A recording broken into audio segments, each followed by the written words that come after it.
현재 이 채널에서는 태평양 전쟁 중 1943년 11월 초 남태평양 솔로몬 제도 북부에서 벌어지는 미 해병 제3사단 병력의 부겐빌 본섬 상륙 작전을 자세히 설명드리고 있습니다.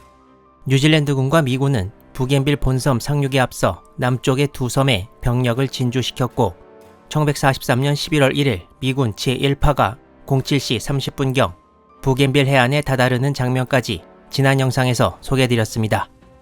이 지도도 지난번에 나온 미군의 부겐빌 상륙 계획도인데요. 미군은 전체 상륙 예정지 중 북서쪽으로 뻗어있는 해안은 해병 제3사단 9연대 병력이, 남동쪽 지역 해안은 해병 제3사단 3연대 병력이 맞도록 계획을 세웠습니다. 아까 보여드린 상륙 사진에서는 일본군의 저항 없이 미군이 해변에 도달했는데요. 당시 토로키나고 지역의 일본군 수비대는 호리노우치 마사요시 중위휘하에 6사단 23년대 1대대 2중대를 기관으로 하는 병력으로 구성되어 있었고, 이 병력은 아직 토로키나고 지역에 남아 있었습니다. 구글 어스로 본 상륙 해안 지역은 대부분 좁은 해안이 바로 밀림으로 이어지고 남동쪽 토로키나고 지역에 작은 섬 2개가 있는 것을 볼 수 있습니다. 여기서 큰 섬 이름이 푸루아타 섬이고 작은 섬이 토로키나 섬입니다. 당시 일본군 토로키나 수비대는 대부분 이곳 지역에 몰려 있었습니다. 토로키나 수비대 총 병력은 약 270명이었고 그중 1개소대가 푸루아타 섬에, 나머지가 해안 쪽에 배치되어 있었다고 합니다. 이 사진은 당시 토로키나 해안에 있던 일본군 벙커를 찍은 것인데요. 호리노우치 중위휘하 토로키나 수비대는 이런 벙커를 18개 만들어 놓았고 유기적으로 배치된 각 벙커에는 기관총 2정씩을 배치했습니다. 상륙 전의 예비 포격과 공습은 이 벙커들에 전혀 피해를 주지 못했는데요. 일단 미군 구축함들이 넓은 해안을 전부 포격하느라 흩어져 있었고 미군 구축함들 중 2척만 토로키나고 지역에 포격을 해서 화력이 약했던 데다가 미국 기록에 푸어 거널이라는 언급이 되어 있는데요. 미 구축함의 포격술이 우수하지 않아서 그날 바다에 떨어진 포탄도 많았다고 합니다. 또한 토로키나 수비대의 연대포는 일본 기록에 75mm 산포라고 되어 있는데 아마도 94식 산포가 아닌가 생각됩니다. 이 벙커들과 산포가 미 해병대 상륙 시에 토로키나 곳에서 미군을 기다리고 있었습니다. 하지만 당시 일본군이 이 벙커들에 전부 병사를 배치시키지는 않았다고 합니다.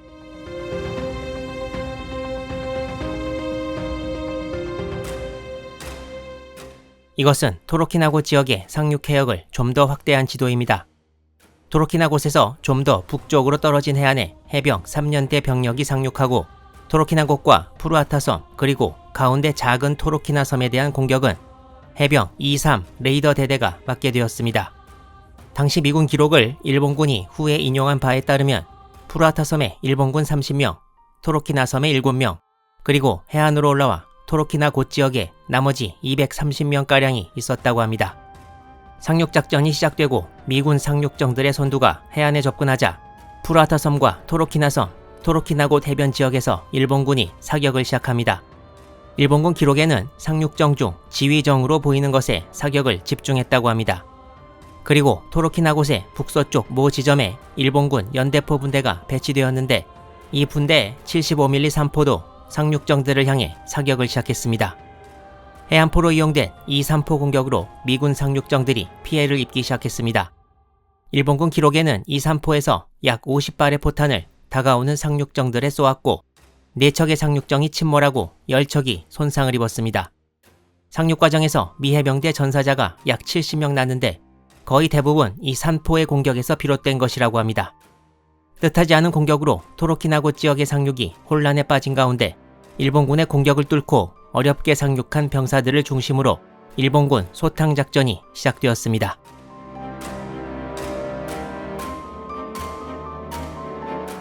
당시 일본군 30여 명이 주둔했던 푸루아타 섬은 섬 서쪽 끝에서 동쪽 끝까지 약 550m 정도에 지나지 않는 작은 섬입니다.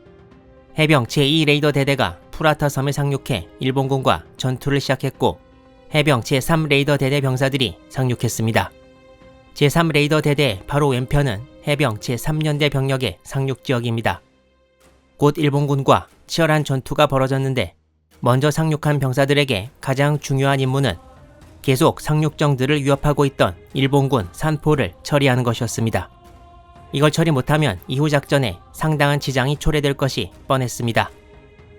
해병 제3년대 1대대의 로버트 오원스 병장은 이 산포 벙커를 없애는 방법은 주변 지형을 본 결과 정면 돌격밖에 없다고 결론짓고 자신과 다른 2명 해병의 자원을 받아 일본군 산포 벙커에 접근해서 벙커 앞쪽 포신이 나와 있는 곳으로 돌진해 들어가 일본군을 몰아내고 벙커를 장악했지만 그 과정에서 바깥쪽 일본군의 사격을 받아 전사했습니다. 오원스 병장과 다른 2 해병 덕분에 일본군 산포의 위협이 제거됐고 오원스 병장은 이 공으로 이후 메달 오브 아너 명예훈장을 수여받았습니다. 이 일본군 연대포 분대의 전투에 관해서는 일본 자료에 전해오는 이야기가 있습니다. 부겐빌 서부의 수비를 맡았던 6사단 23년대장 하마노우의 대좌의 전후회상록에는 이날 연대포 분대에서 유일하게 생존한 어느 병사의 보고가 담겨 있습니다. 이 병사가 전하는 바에 의하면 미군 상륙정에 대한 포사격으로 많은 명중탄을 냈지만 점차 연대포 분대에 대한 미군의 포격과 폭격이 거세졌고 11월 1일 오전 9시에서 10시 정도가 되면 분대 전원이 죽거나 부상을 입은 상태여서 더 이상 전투가 불가능했다고 합니다. 살아남은 이 병사는 부상 정도가 제일 경미해서 분대장이 이 병사에게 이곳을 빠져나가 연대장에게 보고하라는 명령을 내렸고 이것이 이 병사가 홀로 연대포 분대에서 살아남은 이유였다고 합니다. 산포가 처리되는 사이 토로키나곳 인근에서 계속 전투가 벌어졌습니다.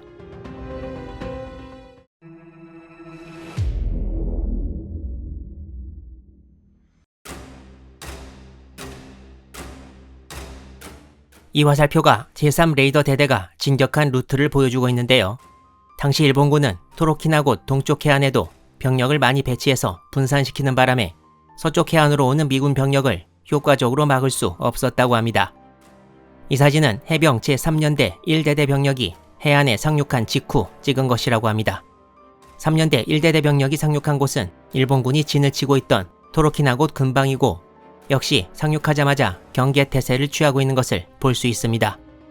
미군은 병력의 우세를 이용해 일본군을 빠른 시간 내 압도하기 시작했습니다. 토로키나곳에서 내륙으로 2개의 좁은 길이 나 있는데 패배한 일본군 중 일부가 이 루트를 통해 탈출하기 시작했습니다. 미군도 이 길을 따라 진출하면서 일본군을 추격했는데요. 여기서 처음 등장한 것이 퍼스트 마린 도옥 플래툰 해병 제1군견 소대였습니다. 이 소대의 24마리 군견들은 밀림 속에 숨어있는 일본군을 찾는 임무를 맡았고 특히 숨어있는 일본군 저격수를 미리 탐지하는 데 큰 역할을 했다고 합니다. 11월 1일 11시까지 미 해병대는 일본군의 저항을 물리치고 토로키나곳 지역을 장악하는 데 성공했습니다. 그리고 토로키나곳 지역에 해병 제3방어대대 병력이 상륙해서 이 지역의 방어진지를 구축하기 시작했습니다. 이곳을 지키던 약 270명의 일본군 토로키나 수비대는 대부분 목숨을 잃고 극히 일부 탈출에 성공한 병사들 또는 후방의 보급 관계 병력을 제외하고 나머지 모든 수비대 병력은 전부 옥수했다고 일본군 기록은 전하고 있습니다. 미 해병대는 이날의 상륙에서 78명이 전사하고 104명이 부상을 입었는데 그중 대부분은 상륙 과정에서 일본군 산포에 당한 것이었습니다. 상륙 해안에 성공적으로 교두보를 마련한 미군은 지체 없이 나머지 병력과 물자를 양육하는데 박차를 가하게 됩니다. 이 사진은 전투에서 부상당한 미 해병대 병사들이 치료를 받고 있는 장면입니다. 이 사진도 누워서 고통을 호소하는 해병이 치료를 받고 있는 모습입니다. 지난번 영상에서 미군이 엠프러스 오거스타만에 상륙을 시작할 때 부겐빌로 접근하는 미 선단의 존재를 새벽에 미리 파악한 일본군이 항공대를 보내 미 선단을 공습한 사실을 언급했습니다. 일본 항공대는 11월 1일 첫 번째 공격에서 많은 피해를 입었지만 라바울에 돌아오자마자 바로 다시 출격 준비를 하게 됩니다. 이번엔 구구함폭 7기와 제로전투기 44기가 출격해서 일본군 기록에 오후 1시 45분경 토로키나곳 근처의 미군 선단을 공격했습니다. 이 공습에서 일본 항공대는 미 항공대 약 50기와 전투를 벌이고 돌아왔는데 구구함폭 2기가 부겐빌 북쪽 북하에 불시착해서 대파됐고 제로전투기 3기가 돌아오지 못했습니다. 미군 상륙선단에 큰 피해는 없었으나 약 2시간 정도 양육 작업이 지체되었습니다. 부겐빌 본섬에서 벌어지는 전투와 별개로 양육 작업은 상당한 어려움을 겪었는데요. 이 사진은 11월 1일 당시 미군의 상륙 해안 중 일부를 찍은 것입니다. 당시 파고가 높았고 상륙정을 운용하는 병력이 경험이 별로 없어서 적지 않은 수의 상륙정이 해안에 좌초되는 등 피해를 입었습니다. 특히 북쪽 상륙 해안은 날씨와 지형 등 상황이 더욱 안 좋아서 양육 작업이 남쪽 해안으로 몰렸고 이는 혼란을 가중시켰습니다. 홀지 제독은 11월 1일에 부겐빌 본섬 양육 작업에 관해 지금까지 겪어본 것 중 최악의 상황이었다고 회고하기도 했습니다. 이날 미 해병대 상륙 제1파는 약 7,000명이었고 이후 7,000명이 더 상륙하게 되는데요. 어느 시점에는 무려 5,000명 이상의 병력이 짐을 옮기는 데만 투입되기도 했습니다. 해병들이 줄지어 서서 상륙정에서 내린 탄약 상자를 운반하고 있습니다.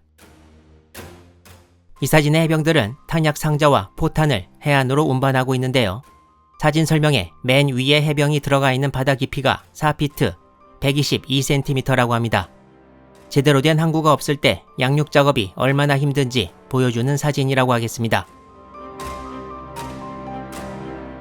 악전고투 끝에 11월 1일 오후 5시 30분까지 어택 트랜스포트 8척에 실려온 병력과 물자 양육이 전부 끝났습니다. 이 수송선들은 작업이 끝나고 전부 과달카날로 향했습니다.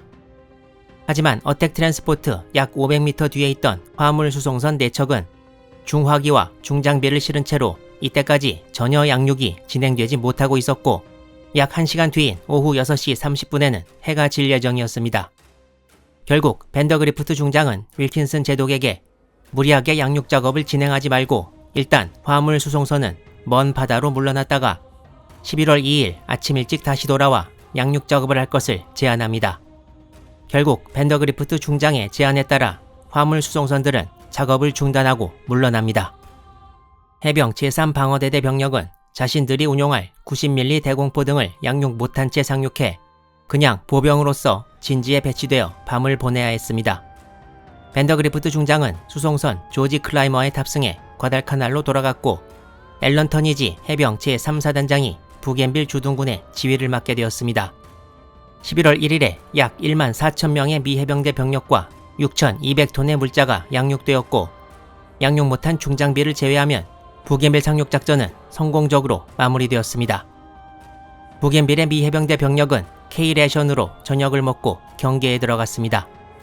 부겐빌에 상륙한 미 해병 제3사단 병사들은 이제 언젠가 닥칠 일본군의 공격을 막아내고 활주로까지 건설해야 했습니다.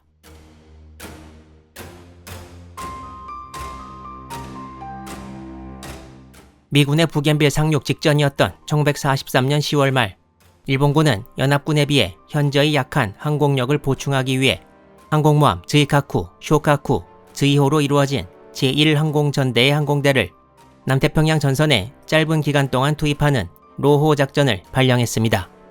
미드웨이에서 주력 항모 4척을 한꺼번에 이룬 후 제1항공전대 3척의 항공모함은 그야말로 일본 해군의 주력이었는데요. 항공모함 항공대까지 끌어다 쓸 정도로 당시 일본군 항공력이 위기였던 것입니다. 당시 제1항공전대 상위부대는 제3함대였는데요. 토로키나고 지역에서 전투가 거의 끝났던 11월 1일 오전 11시 제3함대 사령장관 오자와 지사부로 중장을 비롯한 사령부가 트럭섬 기지를 출발해 오후 3시 라바울에 도착했습니다. 오자와 중장이 도착할 때를 전후로 해서 제1항공전대에서 파견된 항공기들도 라바울과 북쪽의 카비행에 진주했습니다. 제1항공전대 항공대의 여러 보급품들은 이미 1일 아침에 도착했습니다. 세 척의 항공모함에서 파견된 전투기, 급강화 폭격기, 뇌격기의 숫자는 위와 같습니다. 이외에 즈이카쿠와 쇼카쿠에서 정찰기가 각각 3기씩 파견돼서 파견된 항공기의 숫자는 총 173기에 인원은 728명이었습니다. 이 중 함전과 함폭은 라바울에, 함공은 카비행에 배치되었습니다. 그동안 라바울을 중심으로 배치되었던 일본군 항공기가 약 200기니까 우수한 자원인 항공모함 항공대가 와서 항공 전력을 거의 2배로 늘린 셈인데요. 성공적으로 부겐빌에 상륙한 미군 그리고 일본군은 어떤 전투를 보여줄까요? 다음 영상부터 부겐빌에서 벌어지는 또 다른 전투가 이어집니다.